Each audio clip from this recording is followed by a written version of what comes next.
السلام علیکم ورحمۃ اللہ وبرکاتہ۔ الاشباہ والنظائر صفحہ نمبر 191۔ بسم اللہ الرحمن الرحیم۔ والرفع الصوت بالذکر الا للمتفقہۃ، تو بلند آواز سے ذکر کرنے سے روکا جائے گا۔ ہاں، مسجد میں بلند آواز سے ذکر کرنا یہ ممنوع ہے، لیکن اگر فقہ حاصل کرنے والی جماعت ہے تو اب ان کو بلند آواز کرنے سے جو ہے انہیں نہیں روکا جائے گا، اگر وہ بلند آواز کر کے جو ہے علم حاصل کر رہے ہیں۔ تو فرماتے ہیں وَالرَّفْعِ الصَّوْتِ، تو یہ وَيُمْنَعُ مِنْهُ میں جو ہا ضمیر ہے یہ اسی پر عطف ہے، تو وَيُمْنَعُ مِنْ رَفْعِ الصَّوْتِ بِالذِّكْرِ فِي الْمَسْجِدِ، اور مسجد میں بلند آواز سے ذکر کرنے سے وہ روکا جائے گا، الا للمتفقہۃ، لیکن فقہ حاصل کرنے والی جماعت کو جو ہے وہ نہیں روکا جائے گا۔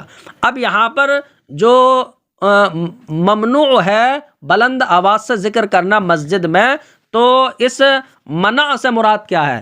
تو علامہ حموی حاشم فرماتے ہیں کہ منع کے اعتبار سے یہ تحریم پر بھی صادق آ سکتی ہے کہ یہ مکروہ تحریم یعنی حرام ہے، اور منع جو ہے وہ کراہت کے لیے بھی آتا ہے، تو یہ بھی ہو سکتا ہے مکروہ ہے، تو یا تو حرام ہے یا مکروہ ہے۔ لیکن ساتھ ساتھ یہ بھی فرمایا کہ صاحب بزازی کا کلام اس مسئلے کے تعلق سے وہ مسترب ہے، ٹھیک ہے، اس لیے کہ وہ فرماتے ہیں کہ قاضی کے فتاوی میں یہ ہے کہ بلند آواز سے ذکر کرنا حرام ہے۔ اب دلیل انہوں نے یہ دی کہ ابن مسعود نے کچھ لوگوں کو سنا کہ وہ مسجد میں اکٹھا ہو کر تسبیح و تحلیل کر رہے ہیں اور حضور پر درود بھیج رہے ہیں بلند آواز سے، تو اب وہ ان کے پاس گئے اور کہا کہ ہم نے یہ حضور کے زمانے میں تو نہیں دیکھا اور میں تم کو بدعتی سمجھتا ہوں۔ تو ابن مسعود یہ کہتے رہے یہاں تک کہ انہیں مسجد سے نکال دیا، تو مسجد سے نکالا تو اس کا مطلب یہ ہے بلند آواز سے ذکر کرنا حرام ہو گیا۔ تو یہ جو ہے نا انہوں نے حرام جو ہے اس سے ثابت کیا۔ لیکن اگر کوئی اعتراض یہ کرے کہ قرآن میں ہے وَمَنْ أَظْلَمُ مِمَّنْ مَنَعَ مَسَاجِدَ اللَّهِ أَنْ يُذْكَرَ فِيهَا اسْمُهُ، اس سے بڑھ کر ظالم کون ہے کہ جو اللہ کی مسجدوں میں اللہ کا نام اللہ کے نام کے ذکر سے روکے، تو اس سے بڑا ظالم کون ہے؟ تو اس کا مطلب یہ ہے کہ اگر اللہ کا ذکر چاہے بلند آواز سے ہو رہا ہو یا کیسے ہو رہا ہو نہیں روکنا چاہیے۔ تو فرماتے ہیں کہ یہ بھی ذکر ہے فتاوی میں کہ بلند آواز سے ذکر کرنا مسجد میں وہ ممنوع نہیں ہے، اگر کسی کو دقت نہیں ہو رہی ہے تو ممنوع بھی نہیں ہے۔ کیوں؟ کیونکہ ورنہ تو اس آیت کریمہ سے اعتراض ہو جائے گا، تو جو ہے یعنی منع وہ اسی اعتبار سے ہے کہ دوسروں کو جو ہے وہ تکلیف ہو رہی ہو۔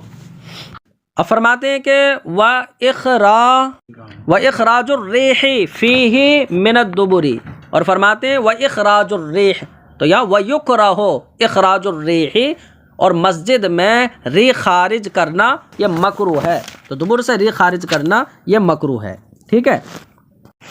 لیکن علامہ طمرطاشی کی شرح جامع صغیر کے حوالے سے جو ہے صاحب حاشیہ فرماتے ہیں کہ علماء کا اختلاف ہے اس شخص کے بارے میں کہ جو مسجد میں جو ہے وہ اگر ہلکے سے بغیر آواز کے جو ہے وہ ریح خارج کرتا ہے، تو پھر بعض علماء اس میں حرج نہیں سمجھتے ہیں، لیکن بعض علماء کے نزدیک وہ یہ بھی نہ کرے، ہلکے سے بھی جو ہے نہ ریح خارج نہ کرے، بلکہ نکل جائے اگر حاجت ہو، اور یہی صحیح ہے کہ بلند آواز سے ہو یا ہلکے سے ہو، ریح خارج کرنا دبر سے مسجد میں یہ مکروہ ہے۔ فرماتے ہیں والخصومہ، یعنی وَيُمْنَعُ مِنَ الْخُصُومَةِ فِيهِ، اور مسجد میں وہ خصومت سے بھی روکا جائے گا، ٹھیک ہے۔ تو خصومت یعنی کہ وہی مقابلہ کرنا، بحث کرنا کسی سلسلے میں، تو یہ یعنی اپنا خصم کسی کو بنا لینا، تو یہ خصومت بحث و مباحثہ، تو اس سے بھی جو ہے روکا جائے گا۔ وَيُسَنُّ كَنْسُهُ، اور فرماتے ہیں مسجد میں جھاڑو دینا یہ سنت ہے، اور ایسے ہی جو مسجد میں گندگی کھکار وغیرہ جو ہو اس کو بھی ہٹانا یہ سنت ہو جائے گا، کیونکہ حضرت عائشہ کی روایت، اللہ کے رسول نے فرمایا اتخذوا المساجد فی المحال ونظفوها وطیبوها، کہ مسجدوں کو یعنی محلوں میں بناؤ اور ان کو صاف ستھرا رکھو، ٹھیک ہے۔ اور امام حضرت حسن رضی اللہ عنہ کی ایک روایت ہے کہ ان مہور الحور العین، کہ جنتیوں کو بڑی بڑی آنکھ والی حور ملیں گی کہ جن کو حور عین کہا جاتا ہے، تو ان سے نکاح مومنین کا ہوگا، تو ان کا مہر کیا ہوگا؟ تو فرماتے ہیں مہر یہی ہے کہ دنیا میں مسجد سے جو ہے وہ اگر جوں نکال دیتا ہے، جھاڑو لگا دیتا ہے، مسجد کی تعمیر میں لگ جاتا ہے، تو پھر یہ ان کے مہر کی ادائیگی ہو جائے گی۔ تو حور عین کا مہر یہ ہے کہ مسجد سے جو ہے وہ، تو حور عین کا مہر یہ ہوگا مسجد سے کوڑا نکال دینا، جھاڑو لگا دینا اور تعمیر کرنا۔ فرماتے ہیں وَتَنْظِيفُهُ، تو جھاڑو لگانا بھی سنت ہے اور اس کو صاف کرنا، وَتَطْيِينُهُ، طَيَّنَ يُطَيِّنُ، اس کا معنی اس کو لیپنا، مٹی لگانا۔ تو مسجد میں مسجد کو لیپنا یہ بھی سنت ہے کہ پہلے مٹی کی مسجد ہوا کرتی تھی، وَفَرْشُهُ، اور مسجد میں یعنی چٹائی وغیرہ بچھانا یہ بھی سنت ہے، وَإِيقَادُهُ، اور مسجد کو روشن رکھنا یہ بھی سنت ہے، لیکن نماز کے وقت ان کو روشن کیا جائے اتنی مقدار کہ جس سے جو ہے تاریکی ختم ہو جائے، ٹھیک ہے۔ اور علامہ حموی فرماتے ہیں کہ یعنی کہ یہ ناپسند بدعت ہے کہ بہت سے شہروں میں ایسا کرتے ہیں کہ بہت ساری قندیلیں روشن کر دیتے ہیں راتوں میں، تو یہ جو ایسا ہے نا، تو یہ یعنی ناپسند بدعت ہے، یعنی بغیر ضرورت کے زیادہ اس میں روشنی نہ کی جائے، کہ اس میں جو ہے یہ فضول خرچی ہے، نماز کے وقت حاجت کی مقدار روشن کیا جائے، ٹھیک ہے۔ فرماتے وَتَقْدِيمُ الْيُمْنَى عَلَى الْيُسْرَى عِنْدَ دُخُولِهِ، اور مسجد میں داخل ہونے کے وقت بائیں سے پہلے دایاں پیر رکھنا یہ بھی سنت ہے، تو داخل ہونے میں یوں کرنا۔ تو جس طرح حرم میں داخل ہوتے ہیں یا کعبے میں یا جتنے بھی معزز و مشرف جگہ ہیں، تو وہاں پر جو ہے دائیں پیر کو پہلے رکھتے ہیں، اس لیے کہ نبی صلی اللہ علیہ وسلم یعنی دائیں پیر کو پسند فرماتے تھے، دائیں کو پسند فرماتے تھے، اب چاہیں وہ نال پہننے میں ہو، کنگھی کرنے میں ہو، یا طہارت میں، یعنی کہ تمام کاموں میں۔ لیکن جب اللہ کے رسول اپنے نالین یعنی جوتوں کو اتارتے تو پھر دائیں سے پہلے بائیں سے اتارتے تھے، ٹھیک ہے۔ فرماتے واقس ہی عند خروج ہی، تو چاہے یعنی نالین کو نکالنے کے اعتبار سے جب بائیں کو پہلے کیا جائے گا، تو ایسی مسجد میں نکلنے کے وقت جو ہے پہلا بایاں رکھا جائے گا۔ فرماتے ہیں واقس ہی عند خروج ہی، اور یا وَأَقْصُهُ عِنْدَ خُرُوجِهِ، ہاں تو اقصہ پڑھا جائے کہ مسجد سے نکلتے وقت جو ہے اس کا برعکس کیا جائے کہ بائیں کو دائیں پر مقدم کرنا، یہ سنت ہے۔ اب فرماتے ہیں وَمَنِ اعْتَادَ الْمُرُورَ فِيهِ يَأْثَمُ وَيَفْسُقُ، جو مسجد میں گزرنے کی عادت بنا لے، مسجد میں گزر کر جاتا ہے، تو فرماتے ہیں وہ گنہگار اور فاسق ہے۔ وَيُكْرَهُ تَخْصِيصُ مَكَانٍ فِيهِ لِصَلَاتِهِ، اور مسجد میں اپنی نماز پڑھنے کے لیے کسی جگہ کو خاص کر لینا یہ بھی مکروہ ہے کہ میں تو یہی پڑھوں گا، تو یہ مکروہ ہے۔ فرماتے ہیں وَلَا يَتَعَيَّنُ بِالْمُلَازَمَةِ، اور پابندی کے ساتھ جو ہے وہ متعین نہ کرے کسی جگہ کو کہ میں تو یہی پڑھوں گا، اس لیے کہ مسجد کسی کے باپ کی ملکیت نہیں ہے، ٹھیک ہے۔ اب فرماتے ہیں کہ اگر کسی جگہ پر کوئی مومن شخص بیٹھ گیا نماز پڑھنے کے لیے، نماز کے ارادے کے، وہ نماز کے انتظار میں بیٹھ گیا، تو اب وہاں سے وہ شخص کہ جس نے عادت بنا لی ہے وہ اسے اٹھا نہیں سکتا۔ فرماتے ہیں فلا یزعج غیرہ، تو اب دوسرے شخص کو وہ دھمکائے نہیں، وہ ہٹائے گا نہیں، لو سبقہ الیہ، اگر اس جگہ کی طرف وہ اس شخص سے پہلے آ گیا۔ فرماتے ولی اہل المحلۃ جعل المسجد الواحد مسجدین، تو ولی اہل المحلۃ یہ خبر مقدم ہے، اور جعل المسجد الواحد مسجدین یہ مبتدا مؤخر ہے۔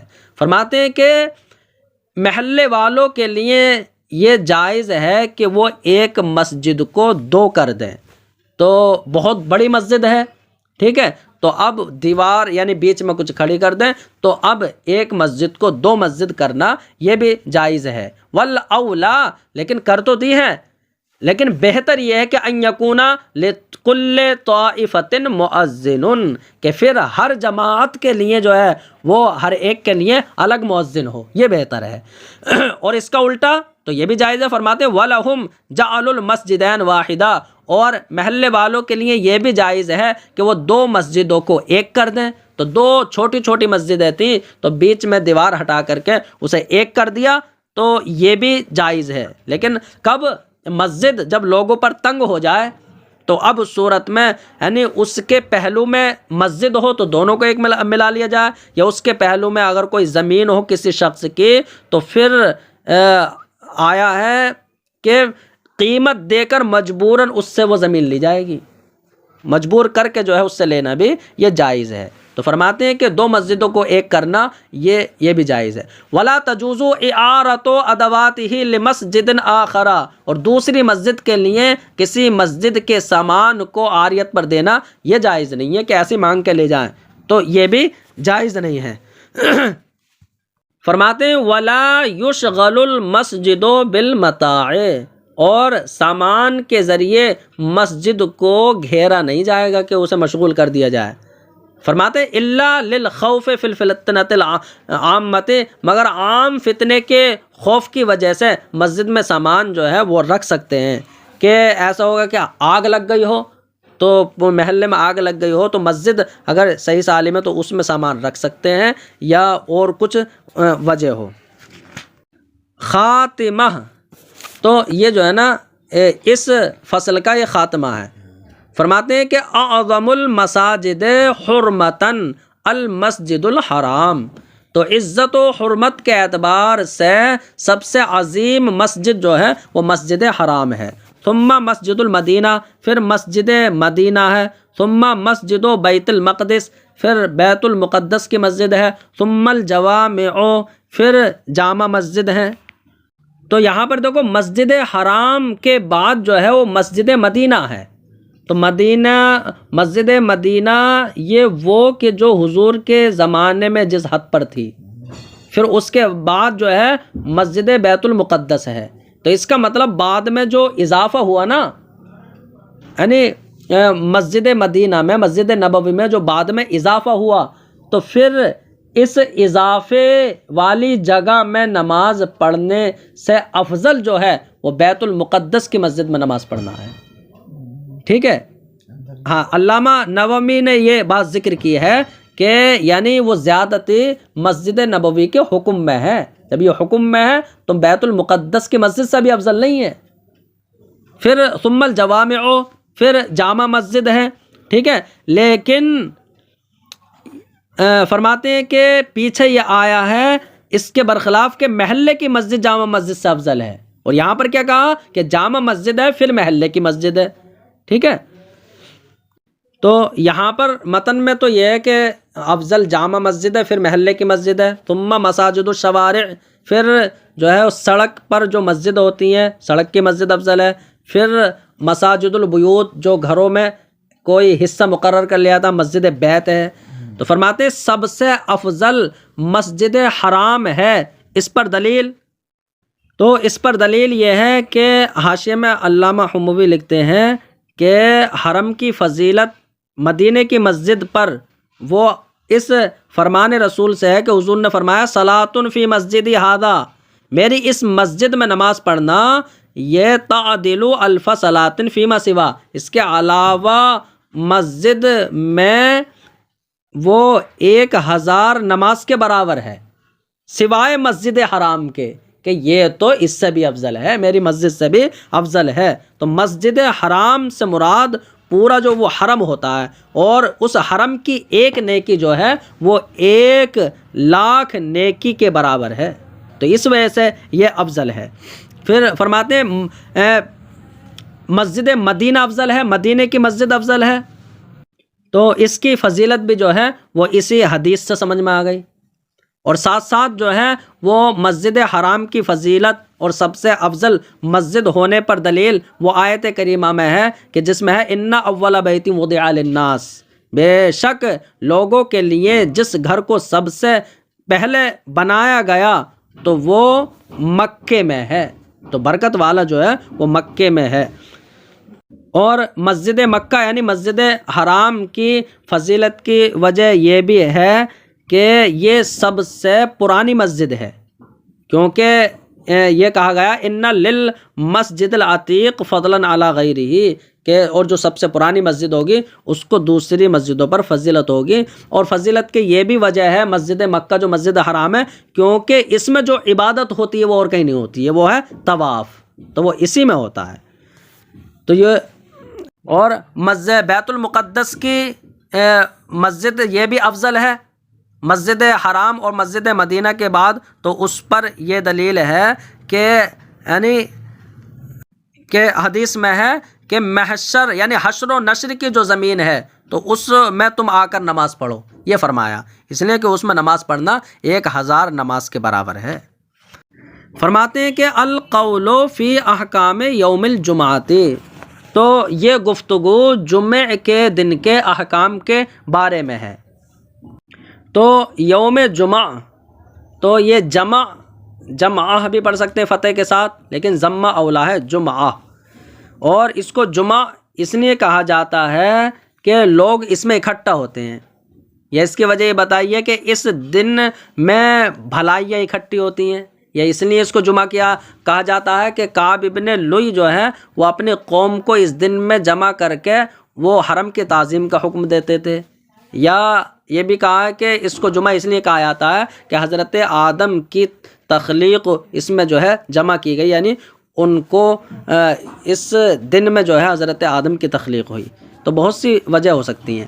فرماتے ہیں اختص باحکام، تو جمعے کا دن یہ خاص ہے چند احکام کے ساتھ۔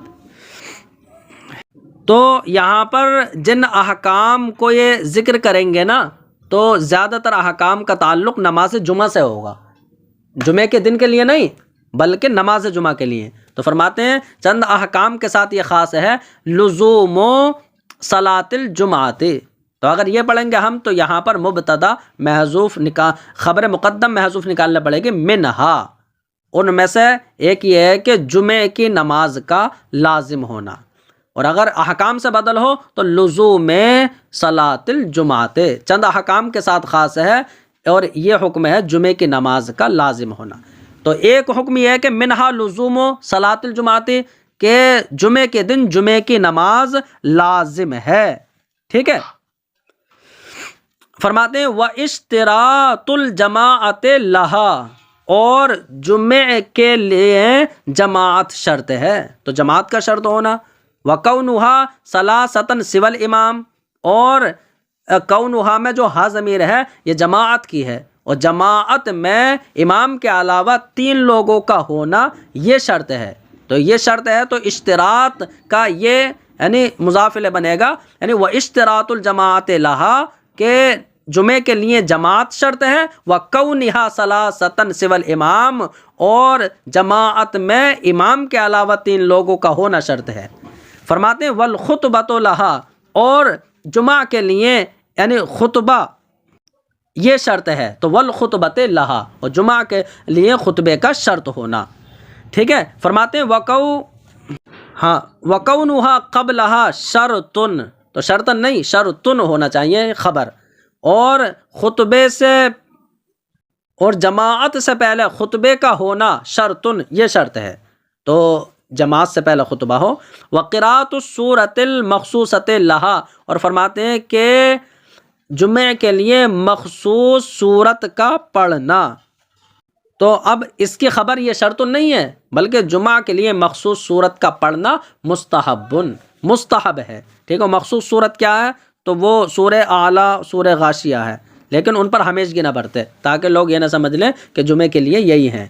فرماتے ہیں وَتَحْرِيمُ السَّفَرِ قَبْلَهَا، بے شرط ہی، اور جمعے کی نماز سے پہلے سفر کرنا حرام ہے، کہ جب کہ جمعے کا وقت ہو گیا ہو اور لوگ مسجد میں اکٹھا ہوں تو اب نماز جمعہ پڑھنے سے پہلے سفر کرنا یہ حرام ہے.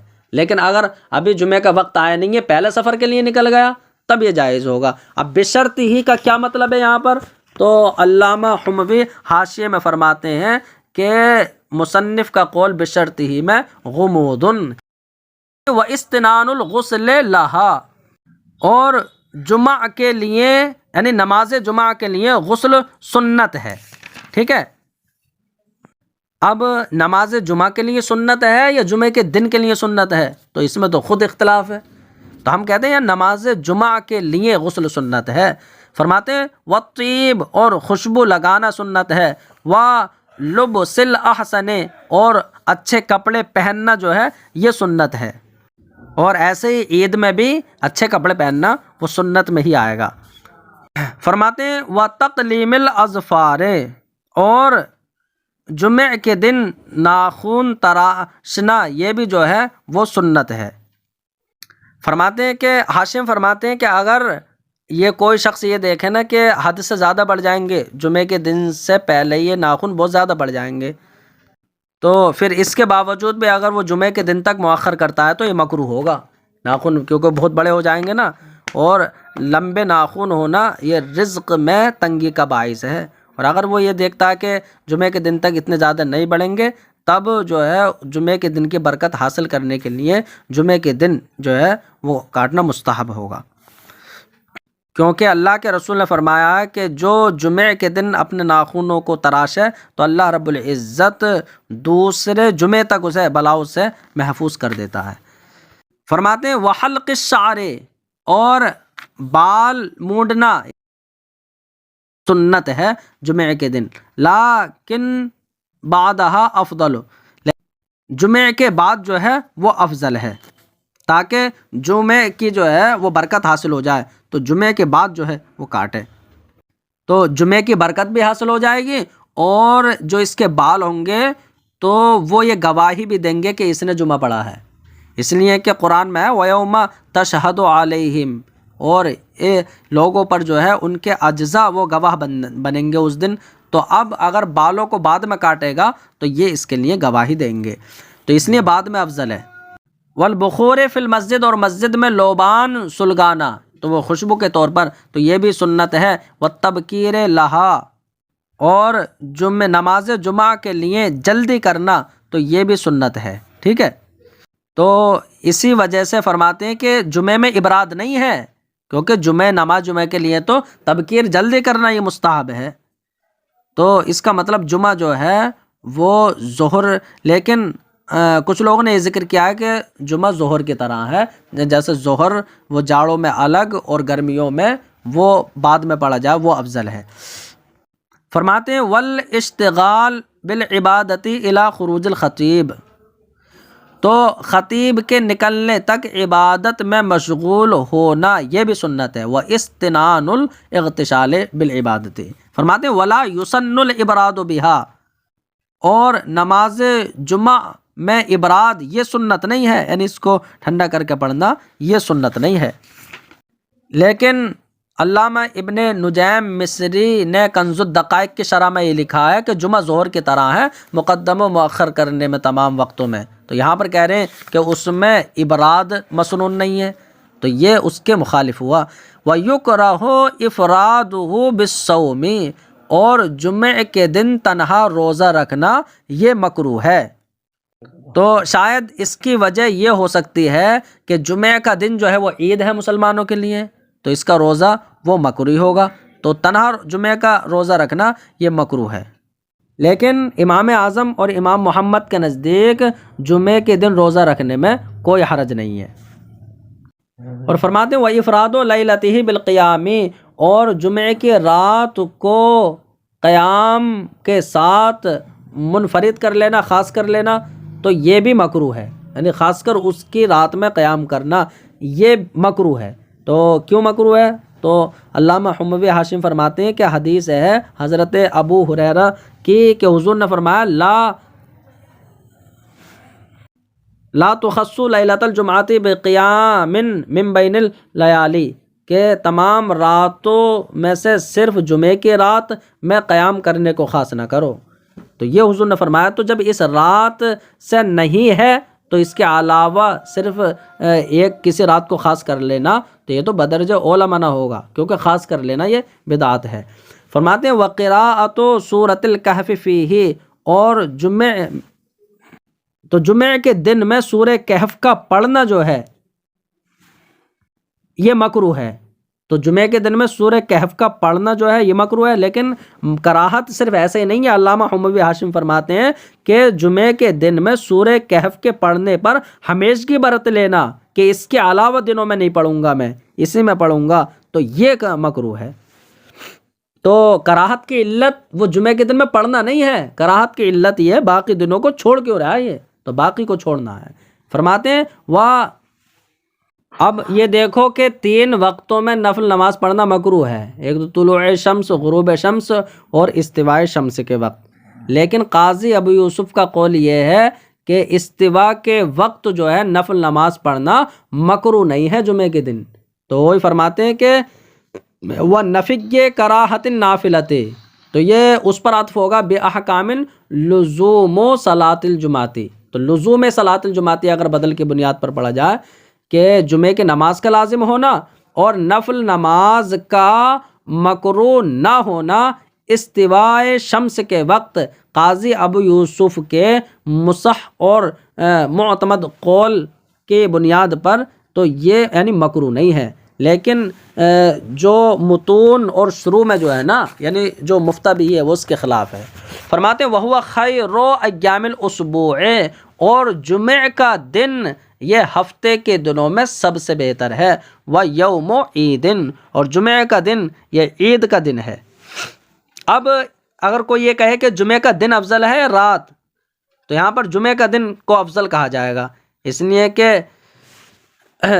جو جمعہ کے رات کی معرفت اور فضیلت جو اسے ملی ہے نا تو وہ نماز جمعہ کی وجہ سے ملی ہے، ٹھیک ہے، اور نماز جمعہ وہ دن میں ہوتی ہے تو اس لیے دن افضل ہوگا۔ فرماتے ہیں اور یہ عید کا دن ہے وفیہ ساعۃ اجابۃ، اور جمعے کے دن میں دعا کی قبولیت کی گھڑی ہے۔ تو ایک گھڑی ایسی آتی ہے کہ جس میں دعا قبول کی جاتی ہے، اب وہ کون سی گھڑی ہے تو اس میں وہ اختلاف ہے۔ تو حدیث پاک میں آیا نا کہ جمعے کے دن میں ایک گھڑی ایسی ہوتی ہے کہ جو بھی مسلمان اس کی موافقت کر کے یعنی اللہ رب العزت سے جو مانگتا ہے اللہ عطا فرما دیتا ہے۔ تو اب وہ کون سی ہے؟ تو فرماتے ہیں کہ قبولیت کا جو ہے نا وہ عصر کے وقت میں وہ دعا کی یعنی قبولیت کی گھڑی بتائی گئی ہے۔ تو یہ یعنی ہمارے نزدیک ہو گئے ہمارے علماء کے قول پر۔ لیکن کچھ لوگوں نے کہا کہ جب خطیب ممبر پر چڑھتا ہے نا تو ممبر پر رہتا اترنے تک جو ہے وہ دعا کی قبولیت کا وقت ہے۔ فرماتے ہیں وَتَجْتَمِعُ فِيهِ الْأَرْوَاحُ، اور جمعے کے دن میں روحیں اکٹھا ہوتی ہیں، وَتُزَارُ فِيهِ الْقُبُورُ، اور جمعے کے دن میں جو ہے قبروں کی زیارت کی جاتی ہے کہ لوگ قبروں پہ جاتے ہیں۔ وَيَأْمَنُ الْمَيِّتُ فِيهِ مِنْ عَذَابِ الْقَبْرِ، اور جمعے کے دن میں میت وہ بے خوف ہوتی ہے عذاب قبر سے، یعنی عذاب قبر سے وہ مامون ہو جاتی ہے، کیونکہ اہل سنت والجماعت کا یہ عقیدہ ہے کہ عذاب قبر تو حق ہے، سوال منکر نکیر یہ بھی جو ہے وہ حق ہے، اب چاہے مومن ہو یا کافر ہو، مطیع ہو یا فاسق ہو، تو عذاب قبر سے میت جو ہے بے خوف ہو جاتی ہے، کیونکہ جب انسان جو ہے وہ کافر ہوتا ہے نا تو اس کو عذاب قیامت کے دن تک ملے گا، لیکن جمعے کے دن عذاب ختم کر دیا جاتا ہے، اور رمضان کے مہینے میں نبی کی حرمت کی وجہ سے، اس لیے کہ جب یعنی اس لیے کہ نبی کی حرمت کی وجہ سے جب دنیا میں اللہ ان کو عذاب نہیں دیتا، کافروں سے بھی روک لیا ہے، تو ایسی قبر میں بھی اللہ ان سے جمعے کے دن عذاب کو ختم کر دیتا ہے، اور ہر رمضان میں، ٹھیک ہے۔ تو اب یعنی لیکن اگر وہ مومن ہے تو مومن 2 طرح کا ہو سکتا ہے کہ اگر وہ اطاعت گزار ہے تو اب اس کے لیے عذاب نہیں ہوگا، بل ایک اس کی ہولناکی اور خوف ہوگا قبر کا، لیکن اگر وہ گنہگار ہے تو عذاب قبر اس کے لیے ہوگا، لیکن وہ عذاب قبر ختم ہو جاتا ہے جمعے کے دن اور جمعے کی رات، پھر عذاب وہ ہے قیامت تک کے دن تک نہیں روکتا۔ اور اگر کوئی جمعے کے دن یا رات میں مرا ہے تو اب اس کے لیے عذاب وہ صرف ایک گھڑی ہوتا ہے، ٹھیک ہے، یعنی پھر عذاب بالکل ختم ہو جاتا ہے، وہ ایک لمحے کے لیے ہوتا ہے۔ فرماتے ہیں کہ میت معمون ہو جاتی ہے جمعے کے دن عذاب قبر سے، وَمَن مَاتَ فِيهِ، اور جو جمعے کے دن میں انتقال کرے یا جمعے کی رات میں، امنا من فتنۃ القبر وعذاب، تو وہ بھی عذاب قبر اور قبر کی آزمائش سے بے خوف ہو جاتا ہے۔ ولا تسجر فیہ جہنم، اور اس میں جہنم کو بھی نہیں بھڑکایا جاتا، وفیہ خلق آدم، اور جمعے کے دن میں تخلیق آدم ہوئی، وفیہ اخرج من الجنت، اور اسی دن میں جنت سے ان کو دنیا کی طرف لایا گیا، وفیہ تقوم الساعۃ، اور اسی دن میں قیامت ہوگا، وفیہ یزور اہل الجنت ربہم سبحانہ وتعالی، اور اسی دن میں جنتیوں کو زیارت ہوگی رب تعالی کی۔ وہذا آخر ما اوردناہ من فن الجمع والفرق، تو فرماتے ہیں یہ اس کا آخر ہے، یعنی یہ آخری وہ بات ہے کہ آخری باتیں ہیں کہ جن کو ہم نے فن جمع اور فرق میں سے ذکر کیا ہے، اور ان کا کہ جن کا وقوع جو ہے وہ کثرت سے ہوتا ہے۔ اب جب ان کا وقوع بکثرت ہوتا ہے تو فرماتے ہیں وَيَقْبُحُ بِالْفَقِيهِ جَهْلُهُ، اور فقیہ شخص کا ان سے ناشرہ رہ جانا یہ صحیح نہیں ہے، اور اللہ ہی کے لیے حمد اور احسان ہے، اور اسی کے لیے طاقت و قوت ہے۔